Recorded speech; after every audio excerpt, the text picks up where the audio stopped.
नमस्कार, बहुत स्वागत है आप सबका। मैं पुनीत पाठक और आप देख रहे हैं छत्तीसगढ़ आज। दिन भर की बड़ी खबरें विस्तार से बताते हैं। गांधी जयंती है आज और इस अवसर पर मुख्यमंत्री भूपेश बघेल ने कई जगहों पर विकास कार्यों का लोकार्पण और शिलान्यास किया। मुख्यमंत्री ने सांकरा पाटन में 55 करोड़ रुपए की लागत से निर्मित होने वाले महात्मा गांधी उद्यानिकी व वानिकी विश्वविद्यालय का भूमि पूजन किया। दुर्ग जिले को 253 करोड़ रुपए की लागत के विकास कार्यों की निर्माण कार्यों की सौगात देने के साथ साथ भिलाई में ऑक्सीजोन और लाइब्रेरी के लिए 2.5 करोड़ रुपए स्वीकृत किए। मुख्यमंत्री भूपेश बघेल ने गांधी जयंती पर राज्य में ग्रामोद्योग सामग्रियों पर 10% की विशेष छूट का ऐलान किया।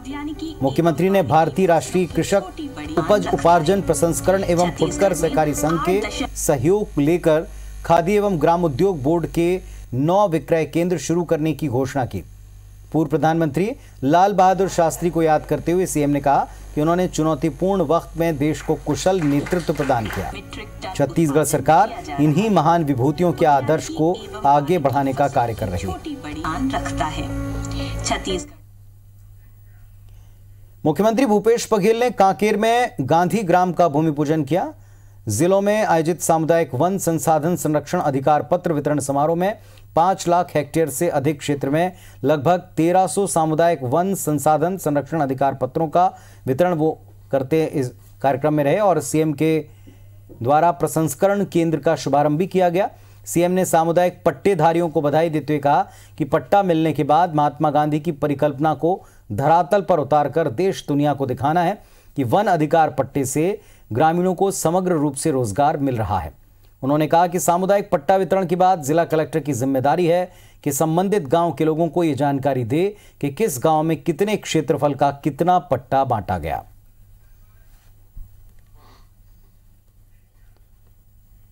कृषि सुधार बिल, इसे लेकर प्रदेश भर में विरोध का क्रम भी जारी रखा। इसी कड़ी में छत्तीसगढ़ में कांग्रेस ने गांधी जयंती को इस बिल के प्रदर्शन के लिए चुना और प्रदेश भर में कांग्रेस ने केंद्र की मोदी सरकार और इस बिल की खिलाफत के लिए हल्ला बोला। कांग्रेसी आज से 11 अक्टूबर तक किसानों के घर घर जाएंगे, उन्हें कृषि बिल के बारे में बताएंगे। 10 अक्टूबर को किसान सम्मेलन में शामिल होने का न्योता भी देंगे। प्रदेशव्यापी धरना प्रदर्शन और रैली का मुख्य कार्यक्रम राजधानी रायपुर में हुआ। पार्टी प्रदेश अध्यक्ष मोहन मरकाम इसमें शामिल हुए। उन्होंने कहा छत्तीसगढ़ सरकार जल्दी विधानसभा के विशेष सत्र में प्रस्ताव लाकर कृषि संबंधित नया कानून बनाएगी। इसी तरह प्रदेश के बाकी सभी जिलों और विकासखंड मुख्यालयों में कांग्रेस ने जमकर प्रदर्शन किया। सभी जगह रैलियां निकाली, पदयात्रा की। प्रदर्शन के बाद कृषि सुधार बिल के खिलाफ ज्ञापन सौंपा।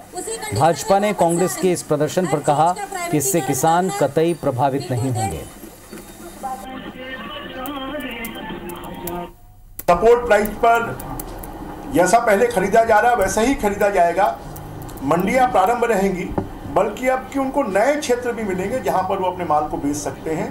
छत्तीसगढ़ से लगभग 20 लाख से अधिक किसानों का, पीड़ित परिवारों का हम हस्ताक्षर अभियान चलाकर 14 नवंबर को पंडित जवाहरलाल नेहरू के जन्म जयंती के शुभ अवसर पर महामहिम राष्ट्रपति को हम हस्ताक्षर लगभग 2 करोड़ हस्ताक्षर पूरे देश के हम ज्ञापन सौंपेंगे। काले कानून द्वारा उन्हें हर प्रकार के अधिकारों से वंचित करके 2, 4, 8, 10 पूंजीपतियों को और घरानों को फायदा पहुंचाने के लिए मोदी जी ने जो कानून बनाया है उसका पूरे प्रदेश में जमकर विरोध किया जाना है और सब जगह हो रहा है।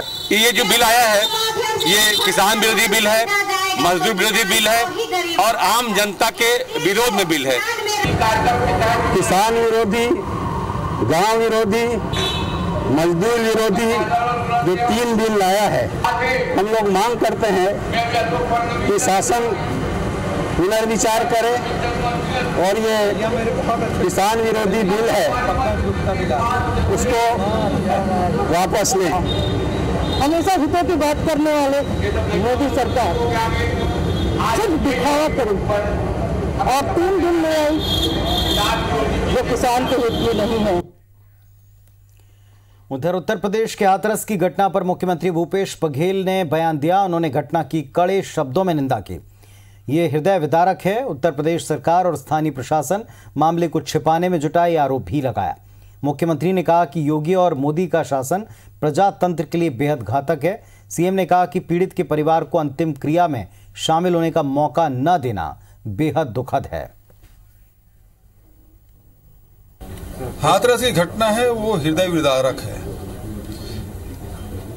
और दुख और तब बढ़ जाता है जब वहाँ शासन प्रशासन है वो उसे छुपाने में लग जाता है, और दुख और तब बढ़ जाता है जब परिवार के लोगों को पीड़िता के अंतिम क्रियाकर्म करने न दे।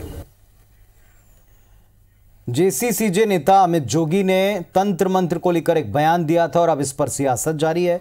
बीजेपी ने पलटवार करते हुए जेसीसीजे और कांग्रेस पर निशाना साधा। बीजेपी विधायक रजनीश सिंह ने कहा कि बीजेपी तंत्र मंत्र के सहारे नहीं बल्कि कार्यकर्ता कार्य और कार्यक्रम के बूते राजनीति करती है। इसी के बूते राजनीति करते हुए चुनाव भी लड़ती है। तंत्र मंत्र की बात करने वाली पार्टी कांग्रेस है, जो विधानसभा तक में तंत्र मंत्र को लेकर चर्चा करती रही। कांग्रेस प्रदेश अध्यक्ष मोहन मरकाम ने अमित जोगी पर ही तंत्र मंत्र का इस्तेमाल करने का आरोप लगाया। जब मुझे फंसाने में सरकारी तंत्र काम नहीं आया तो जोगी परिवार से विशेष लगाव रखने वाले एक सज्जन ने अपनी पार्टी प्रत्याशी की चयन की आड़ में कल बिलासपुर के मोतिमपुर में मेरे विरुद्ध तंत्र मंत्र करना शुरू कर दिया है। सचमुच में तंत्र मंत्र माननीय अमित जोगी जी करवाते हैं। वो कैसे जीते हैं उन पूरे छत्तीसगढ़ को पता है। अमित जोगी जी ने जो बयान दिया है कि तंत्र मंत्र के माध्यम से जादू टोना के माध्यम से रोकने की कोशिश की जा रही है, तो इस विषय पर माननीय अमित जोगी जी ही अच्छे से बता पाएंगे वो किस संदर्भ में उन्होंने ये बात कही है।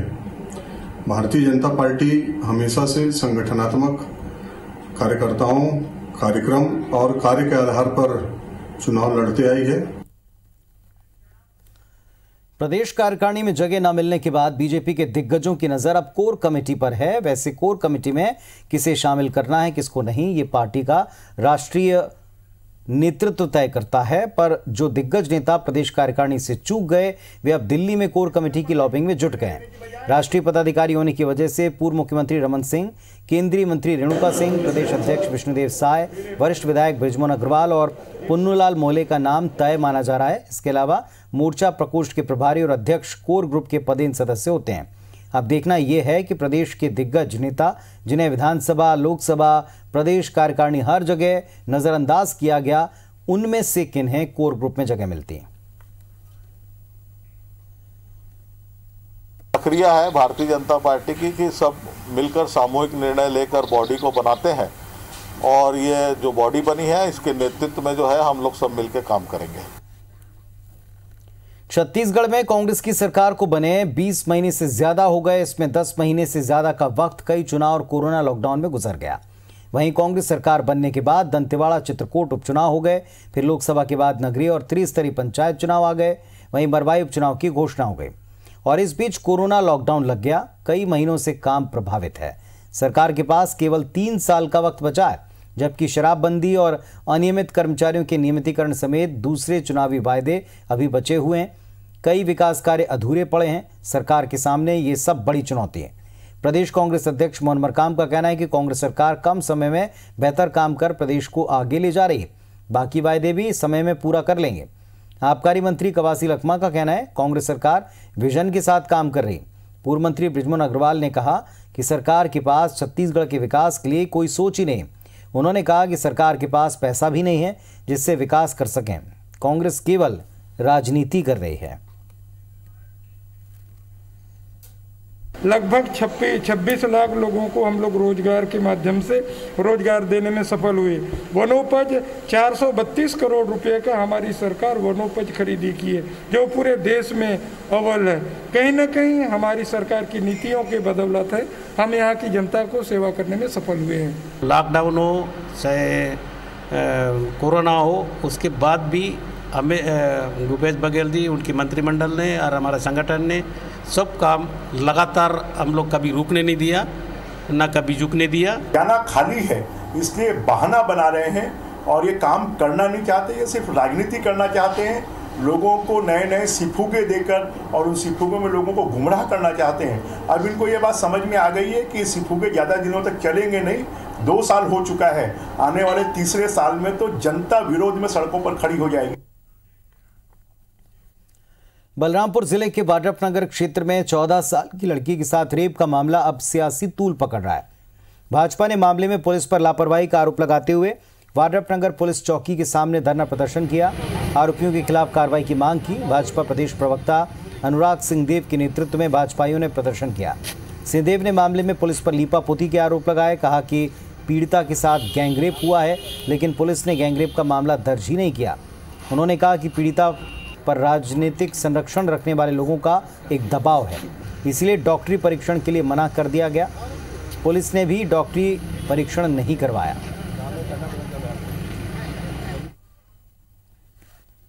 बलरामपुर के वाड्रफनगर में नाबालिग से गैंगरेप केस में बीजेपी ने जांच दल भेजकर रिपोर्ट तलब की। नेता प्रतिपक्ष धर्मलाल कौशिक ने आरोप लगाया कि पूरे देश में छत्तीसगढ़ महिलाओं से संबंधित अपराध मामले में 13वें पायदान पर है, जिनमें से 57% अपराधी नाबालिगों से यौन शोषण संबंधित हैं। कौशिक ने कहा कि राहुल गांधी और प्रियंका गांधी को यूपी की बजाय जहां जहां उनकी सरकारें हैं वहां इस तरह के अत्याचारों को संज्ञान में लेकर अंकुश लगाने के उपायों और समझाइश देने पर होनी चाहिए। कौशिक ने कहा, वाड्रफनगर जैसी घटनाओं से प्रदेश की छवि खराब हो रही है। सरकार महिलाओं बच्चियों की सुरक्षा में नाकाम साबित हो रही।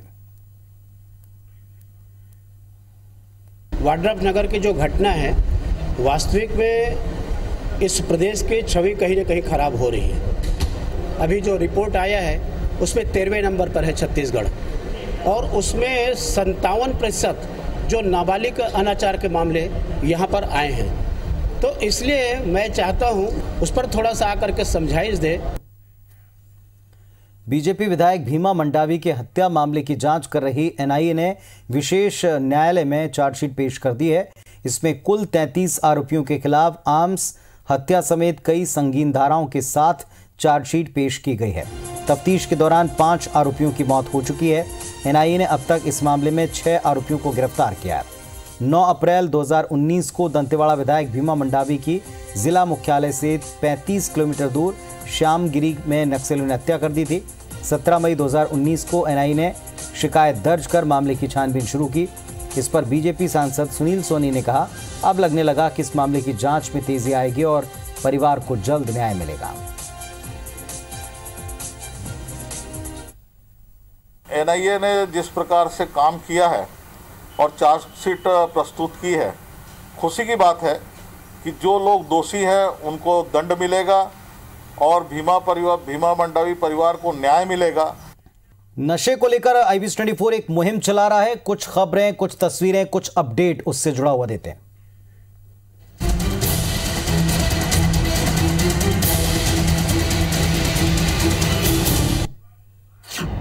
बड़ी खबर रायपुर से।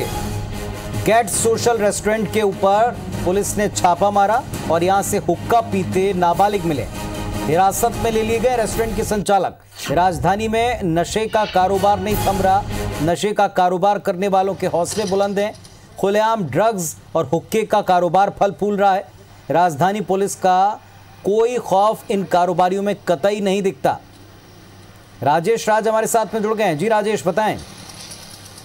देखिए, एक कार्रवाई तो हुई है और ये दरअसल ये कार्रवाई दोनों तरह के सवाल खड़े करते हैं। एक ये कि जब राजधानी में चारों तरफ ड्रग्स के माहौल के खिलाफ इतनी बड़ी मुहिम चल रही है और खुद रायपुर एसएसपी कह रहे हैं कि हम हर जगह पर छापे मरवाएंगे जहां जहां जो भी अगर गतिविधियां इस तरह की संचालित होती है, तो उसके बीच में अगर इस तरह से हुक्का बार संचालित हो और वहां पे पुलिस छापा मारे, वहां पे प्रतिबंधात्मक जो सब्सटेंसेज हैं उसका सेवन करते हुए लोग मिले और फिर पुलिस कार्रवाई करे, तो ये एक बड़ा सवाल खड़ा कर रहा है कि क्या राजधानी के कारोबारियों में पुलिस का कोई खौफ नहीं रह गया और ये स्थिति क्यों पैदा हुई।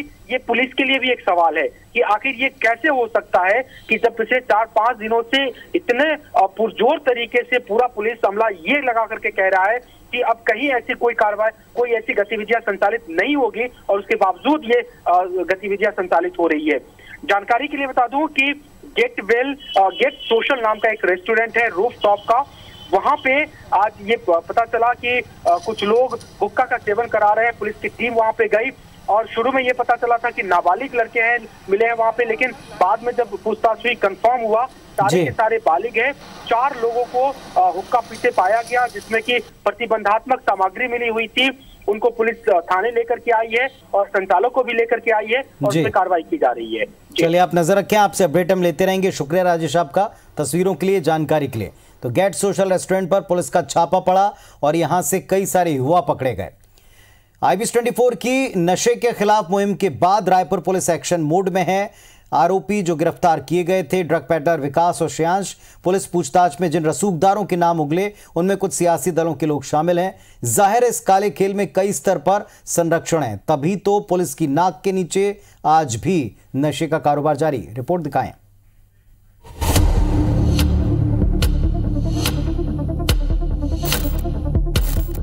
राजधानी में नशे के अंडरवर्ल्ड के खिलाफ IBC 24 की मुहिम लगातार रंग ला रही है। राजधानी में ड्रग गिरोह को लेकर हर दिन नए और सनसनीखेज खुलासे हो रहे हैं। IBC 24 ने भी अपनी पड़ताल जारी रखी है। हमें सोशल मीडिया के जरिए अहम क्लू मिले हैं। शहर के एक युवक के इंस्टाग्राम पर नशे की इन तस्वीरों को देखिए। जिस युवक का ये प्रोफाइल है, पुलिस ने उसे आदतन अपराधी घोषित कर रखा है। बीते दिनों रायपुर से गिरफ्तार आरोपी ड्रग पैडलर विकास और श्रेयांश ने पुलिस पूछताछ में जिन नामों का खुलासा किया उनमें से कुछ सियासी दलों के लोग शामिल हैं। पता चला है कि उनमें से एक सामाजिक कार्यकर्ता का बेटा भी शामिल है। सवाल फिर वही है, पुलिस कितनी जल्दी इनका खुलासा करती है, उन पर पूछताछ और कार्रवाई का शिकंजा कसती है, क्योंकि राजधानी के पौष इलाके में नशा बेचने वाले अब भी बेखौफ होकर अपना कारोबार कर रहे हैं। शुक्रवार की ताजा तस्वीरें भी देख लीजिए, कैसे सरकारी गाड़ियों के बीच नशा बिकता दिखा। पुलिस लगातार दावा कर रही है कि नशा तस्करों पर कार्रवाई हो रही है, लेकिन असली तस्वीर हम आपको दिखा रहे हैं कि नशा तस्करों की हिम्मत आप देखिए। सुबह का 10 बजा है और रायपुर में औलिया चौक मोतीबाग के पास यूनियन क्लब के सामने सुबह 10 बजे से गांजे का कारोबार, नशे का कारोबार, पाउडर का कारोबार शुरू हो गया है। सरकारी गाड़ी को भी हमने यहाँ पर कैद किया है, लोगों को गांजा खरीदते हुए हमने कैद किया है। अन्य नशे की भी पुड़ियाँ थी जो सुबह 10 बजे से बिकने लग गई है। तो आप देख रहे हैं पुलिस लगातार दावे कर रही है, लेकिन नशा तस्करों की आप हिम्मत देखिए और जो तस्वीरें हमने दिखाई है वो पुलिस के दावों में कितनी सच्चाई है ये बताती है। रायपुर में ड्रग्स के मकड़जाल के खुलासे ने सबको चौंका दिया है। IBC 24 की इस मुहिम को सपोर्ट करते हुए संसदीय सचिव विकास उपाध्याय ने पुलिस महकमे को साफ साफ शब्दों में कहा है कि नशा कारोबार के खिलाफ युद्ध स्तर पर कार्रवाई करें।